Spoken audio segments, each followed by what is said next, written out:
commencerai par un fait divers récent, si je puis dire. Donc, un texte suspect, voire coupable. Le 14 mars dernier, le Journal de Montréal nous apprenait que l'auteur, Yvan Godbout et son directeur général des éditions Haddad, Nicolas Doucet, venaient d'être arrêtés par les policiers de la Sûreté du Québec. Ils étaient soupçonnés d'avoir produit et distribué de la pornographie juvénile avec le passage d'un roman qui décrivait l'agression sexuelle d'une fillette.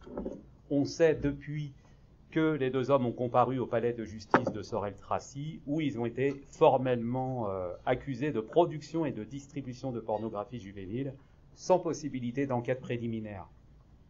La description de l'agression sexuelle d'une fillette de 9 ans par son père dans le conte interdit Hansel et Gretel n'a pas que créé la polémique, elle les a conduits sur le banc des accusés.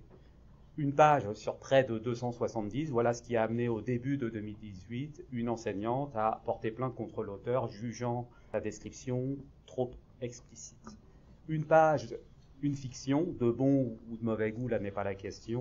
Voilà ce qui a suffi à une comparution, en fait une accusation sans enquête préliminaire. L'enquête, qui est justement un mode opératoire de la narration policière, l'enquête, cette auscultation en détail, de l'ensemble des conditions entourant un crime quel qu'il soit.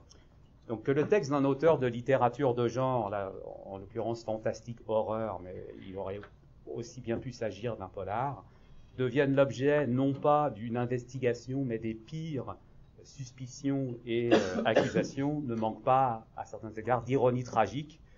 De fait, le cas n'est pas isolé. J'en viens donc à une partie que j'appelais le roman noir, un genre en procès. Littérature de la transgression, donc, le roman policier noir s'attire fréquemment les foudres de l'opinion publique, de la bien-pensance et aussi d'une justice qui ne semble plus savoir faire la différence entre la réalité et la fiction, ou plutôt entre la réalité des faits et la nécessité, dans un genre qui se veut réaliste et social, d'y puiser quelque chose de fort à raconter et à extrapoler. En 1998, le romancier français Thierry Jonquet a publié à la série noire le roman Moloch. 3 histoires s'inspirant de faits réels et tournant autour de l'enfance, de la douleur, de la persécution et de l'automutilation. L'auteur s'était notamment appuyé sur un fait divers de 1995, l'affaire Cascase, un tragique cas en fait de syndrome de Munchausen par procuration. Ce syndrome, rappelons-le, est une forme de maltraitance où une mère simule une pathologie organique chez son enfant, ce qui soumet ce dernier à des traitements inutiles et dangereux. En Alsace puis à Paris, une jeune mère, Liliane Cascase, donc, avait été soupçonnée d'avoir administré à sa fille de l'insuline. Après qu'ils eurent ôté pour rien la moitié du pancréas de la petite fille, les médecins avaient conclu à l'empoisonnement. La mère devait passer en jugement, mais elle est décédée quelques semaines avant sa comparution devant la cour d'assises. Pour l'écriture de son roman, Jonquet a en partie repris l'histoire des Cascades en modifiant les noms des protagonistes et en inventant notamment une scène dans laquelle la mère est surprise à injecter de l'insuline dans le goutte-à-goutte de sa fille. Ni une, ni deux, à la parution du livre, l'avocat des parents de Liliane Cascase les a attaqués, lui et l'éditeur Gallimard, pour violation du secret de l'instruction. Au final, Thierry Jonquet a vu ses opposants perdre le procès au nom du droit des artistes à être inspirés par le réel, mais qui sait si ces remous n'ont pas eu raison à certains égards de sa réputation, de sa santé psychologique et de son assurance artistique. Autre cas, autre livre, celui de l'écrivain Lucio Mad, en mai 2000, un article du magazine L'Express très justement intitulé « A-t-on encore le droit de s'inspirer des faits divers ?» évoquait la mésaventure de l'auteur du roman Paradis B. Dans cette fiction parue chez Gallimard dans la collection La Noire en 1998, il était question de terribles noirceurs, entre autres liées à la drogue, d'après des faits réels. 6 mois après sa publication, l'auteur et son éditeur ont été assignés en justice pour atteinte à la vie privée par un tiers qui s'était reconnu dans le personnage coupable, mais qui, anecdote d'autant plus ironique, avait pourtant manifesté un grand enthousiasme à la lecture du manuscrit lorsque Lucio Mad le lui avait soumis pour, semble-t-il, accréditation de son réalisme criminel. L'article de l'Express relate ainsi la posture du plaignant et le dénouement de l'affaire. Il fanfaronnait auprès des autres copains de la bande « Je vais faire cracher Gallimard, je vais ramasser un paquet ». Scandalisés, les copains ont soutenu l'auteur et le tribunal de grande instance a débouté le coquin. Dérangeant, voire attentatoire, diffamatoire, le roman noir, et pornographes, voyeurs, voleurs, immoraux ceux qui en écrivent.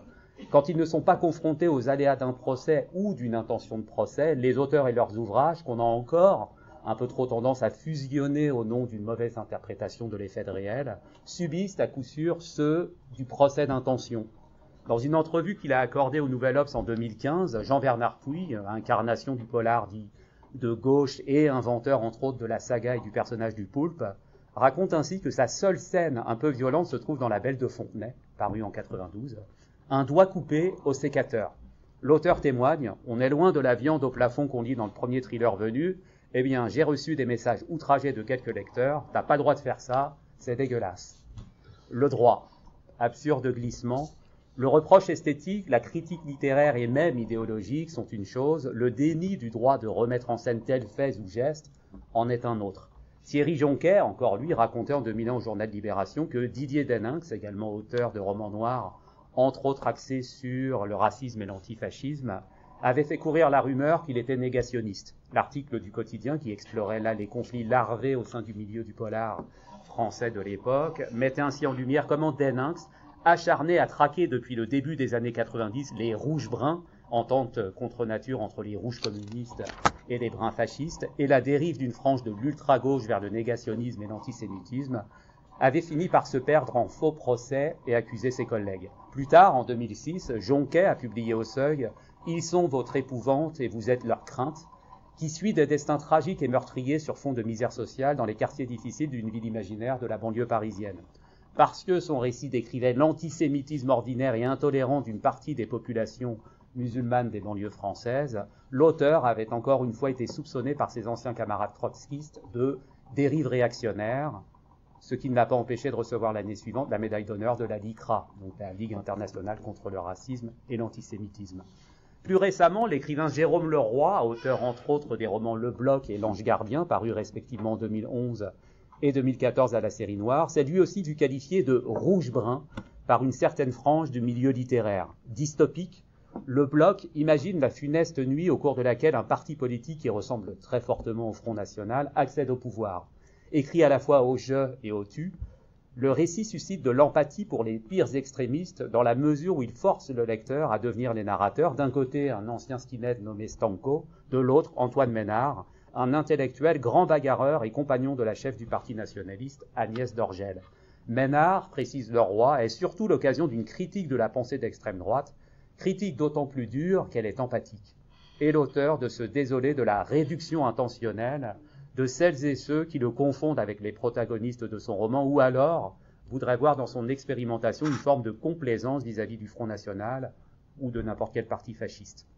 L'étiquetage négatif, politique ou criminel, voilà ce qui guette les auteurs qui choisissent de transgresser l'ordre établi de la littérature en partant du principe, comme Jérôme Leroy, que 95% des livres sont inoffensifs.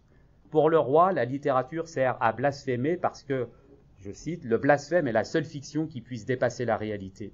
Le roman noir aurait ainsi pour but d'effectuer, je cite, « le beau travail du négatif, celui qui bouleverse, détruit, sape toutes les certitudes politiques et morales d'une société ». Faut-il malheureusement que les écrivains qui choisissent cette voie portent le masque ou déploient quelques paravents, par exemple comme DOA, qui choisit d'écrire sous un pseudonyme de 3 lettres, un acronyme signifiant « Dead on Arrival », soit « mort à l'arrivée de la police », et qui prétend rester discret pour ne pas que son identité pollue la lecture de ses romans. Comment réaffirmer la valeur du fameux avertissement « Ce roman est une fiction, toute ressemblance avec des événements ou personnages réels serait une pure coïncidence », avertissement que Thierry Jonquet avait d'ailleurs intégré en préalable à Moloch. Peut-être en appuyant encore et toujours la notion de liberté qui ne semble plus acquise d'emblée. En exergue de son dernier roman Racket, paru en 2018 aux éditions Les Arènes dans la collection Equinox, Dominique Manotti précise ainsi « Ce roman est librement, très librement inspiré de l'affaire Alstom, le rachat de l'entreprise française Alstom Energy par l'entreprise américaine General Electric. » De son côté, Antoine Chanas se déjoue des rapports vrai-faux et réelle-fiction en mettant ainsi en demeure les lecteurs de son roman Empire des chimères, paru en 2018 à la série Noire. Ce récit est une œuvre de fiction. Par conséquent, toute ressemblance avec des faits réels et irréels, toute similitude avec des personnes existantes et inexistantes ne saurait être que fortuite et volontaire. Une manière de réaffirmer que le réel convoqué mérite aussi d'être recomposé, réinterprété, pour en démontrer par exemple toute la déliquescence morale ou idéologique. Il n'empêche que le noir dérange, bouscule, choque, fâche, déclenche des foudres. Quand il a fait paraître sur Internet, quelques années après sa publication dans la revue Alibi en 2003, sa nouvelle intitulée « Du cyan plein les mains », André Marois, auteur du Québec, raconte qu'elle est très vite devenue virale. Je me suis laissé dire que son texte, qui suit l'épopée très meurtrière d'un graphiste écœuré de la laideur des publicités, avait beaucoup troublé, agacé quelques personnes aussi bien dans le milieu littéraire qu'ailleurs. C'est certain, même aujourd'hui, la similitude comportementale de son protagoniste, qui déboule lourdement armé dans des agences pour y tirer à vue sur des directeurs artistiques et des créatifs, avec la furie de nombreux tueurs de masse, ne plaît pas du tout en faveur du politiquement correct. On ose à peine espérer l'accueil qui aurait été réservé au texte s'il avait été question de porter atteinte, via le personnage, précisons-le, par exemple à des minorités au Québec et dans les sociétés anglo-saxonnes très policées plus qu'en France encore. Le débat peut précisément se polariser sur cet aspect. J'en veux pour preuve la récente polémique à propos de la publication d'une courte fiction vaguement policière intitulée « Qui, où, avec quoi » et signée David Doré dans XYZ, la revue de la Nouvelle, à l'automne dernier. La toute récente directrice de la revue, Vanessa Courville, a déclaré avoir claqué la porte de la rédaction parce qu'elle refusait de cautionner ce texte, se clôturant sur une scène d'agression sexuelle. Elle souhaitait ainsi marquer sa rupture avec un milieu où s'exerce, selon elle, du machisme ordinaire et une culture de boys club, et où les femmes peinent à se faire une place, encore plus à des postes de décision. Il apparaît, après le fin mot du conflit, que le hors-texte importait plus que le récit lui-même, dont on peut tout à fait contester la qualité littéraire, sans chercher à le moraliser ou à en cliver l'idéologie, même pas sous-jacente, hypothétique, rien que très hypothétique. C'est certain, le noir fait réagir, le noir rouvre des blessures et n'hésite pas à s'accaparer des douleurs sociales et communautaires pour mieux les identifier, voire les dénoncer. Dans son Autre mort, paru à la Série Noire, en février dernier, l'auteur Elsa Marpeau utilise comme autant d'adjuvants auprès de son héroïne mère de famille en fuite après un homicide involontaire quelques-uns des faits divers et scandales, disons les plus symptomatiques des dernières années. La protagoniste invente ainsi une vie d'écrivain polémique, une sorte de Michel Houellebecq, ainsi que des alibis et des coups d'éclat médiatiques, faisant par exemple du mouvement MeToo et du hashtag français Balance ton porc ses sources d'inspiration privilégiées. Sacrilège, opportunisme honteux. Si l'auteur avait été un homme, nul doute que critiques et féministes auraient réagi avec véhémence. Qu'importe, le roman de Marpeau ne montre pas autre chose que la complaisance, même inconsciente, de la médiasphère et de l'opinion publique pour les inégalités et les exactions. Qu'il s'agisse donc de l'affaire Yvan Godbout, de la réécriture de faits divers, du cas de l'étiquetage rouge-brun de Jérôme Leroy ou de la possible mais réfutable misogynie d'un texte paru dans XYZ, la revue de la Nouvelle, le vif débat suscité par la teneur incorrecte de tel ou tel écrit fictif relève en fin de compte de cette réduction intentionnelle dont parlait justement l'auteur du bloc, ainsi que de la confusion éternelle, dirais-je, entre sympathie et empathie envers les personnages, et parfois entre auteur et narrateur, sans compter qu'une telle équation néglige un acteur et responsable important du processus d'interprétation et d'appropriation, le lecteur, transformé lui aussi en coupable, notamment dans le cas Godbout. Alors le roman noir, un lieu d'amoralité ou un lieu de crise? Littérature du désordre, le roman noir actuel traite, pour reprendre les mots de Jean-Patrick Manchette, d'un monde déséquilibré appelé à tomber. Plus qu'une peinture ou une dénonciation, le genre policier noir cherche à écorcher l'organisation sociale par la création de figures et de motifs frappants. C'est donc avec une violence et un ultrascepticisme décomplexé vis-à-vis de l'ordre établi, des autorités du monde et de ses conventions, que les polars les plus sombres d'aujourd'hui éprouvent la désillusion du monde et de nos valeurs morales. Davantage focalisé sur les combats perdus que sur les éventuels gains de cause, ce type de fiction cherche au fond à établir de façon définitive, comme l'écrivent les essayistes allemands Elfriede Müller et Alexander Ruoff dans Le polar français Crime et Histoire, que l'ordre des choses est scandaleux et qu'il sera nécessairement toujours producteur de crimes. De quoi croire, une bonne fois pour toutes, que le désespoir fait vivre, reformulation d'un fameux proverbe proposé à la fin du deuxième volet de Pouctou par le personnage de Lynx, figure ambivalente du cycle clandestin de DOA. Le roman noir actuel, un genre nihiliste, point d'interrogation. Pour le psychanalyste Robert Collin, l'épreuve de la désillusion, du désenchantement et du désabusement qu'entraîne le délitement insidieux de toutes les notions de bien, de mal, de positif et de négatif participe, je cite, à provoquer une réaction en chaîne où s'imbriquent invariablement plusieurs formes de nihilisme, parmi lesquelles le nihilisme actif de la terreur ou la passion bruyante de destruction qui résulte d'une rage meurtrière s'empare de celui qui, lui-même, a été détruit. Or, de rage, il en est plus que question dans le genre noir actuel. En France, moult ouvrages de fiction signés par des figures fortes du genre comme D.O.A., Le serpent aux mille coupures, Pouctou, Antoine Chianaz, Versus, Une histoire d'amour radioactif, Pur, Empire des chimères, Elsa Marpeau, Black Bloc, Et ils oublieront la colère, Son autre mort, et Jérôme Leroy, Le Bloc et l'Ange gardien, manipule ses sentiments et soulève des questions débarrassées notamment de tout idéalisme et des oppositions gauche-droite, celle-là même qui animait une bonne partie du néopolar initié par Jean-Patrick Manchette et aujourd'hui encore cultivé par Jean-Bernard Puy, dont le dernier roman à la série noire se veut ancré dans l'univers des ZAD, les zones à défendre. En 10, peut-être 15 ans, un renouvellement des générations d'auteurs de noir s'est opéré. Les écrivains post-mai 68, certes désillusionnés du socialisme, mais au discours et histoire en général polarisés, voire encore gauchisés, ont cédé la place à des romanciers plus âpres, plus durs, plus libertaires et ou amoraux, quoique Manchette déjà n'hésitait pas à nous mettre dans la peau d'un parfait salaud barbouzard et raciste, dans l'affaire Engustro.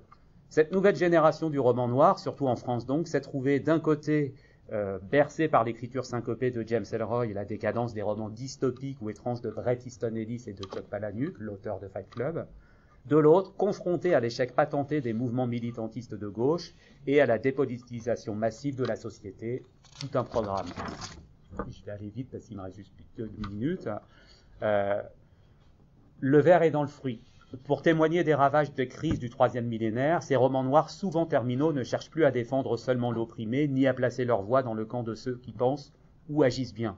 Ils privilégient via leur narrateur tantôt anonyme, tantôt subjectif, à la limite de la misanthropie ou alors doté d'une partialité à géométrie variable, certaines formes d'inconduite morale et sociale faites de culte de la terreur et de l'autodestruction, de corruption absolue, de violence sans borne, par exemple, à l'égard des enfants. Je prends l'exemple du garçon à la fleur dans Pouctou, qui est tour à tour barbare sanguinaire, capable d'une décapitation et en même temps victime des pires violences et de viols de factions talibanes rivales, ou d'un enfant qui s'appelle Jesus dans Cartel de Don Winslow, l'écrivain américain, qui est ballotté de clans, de cartel en cartel, et que le héros, agent de la DEA Art Keller, finira par retrouver en train de jouer au football avec la tête d'un trafiquant rival.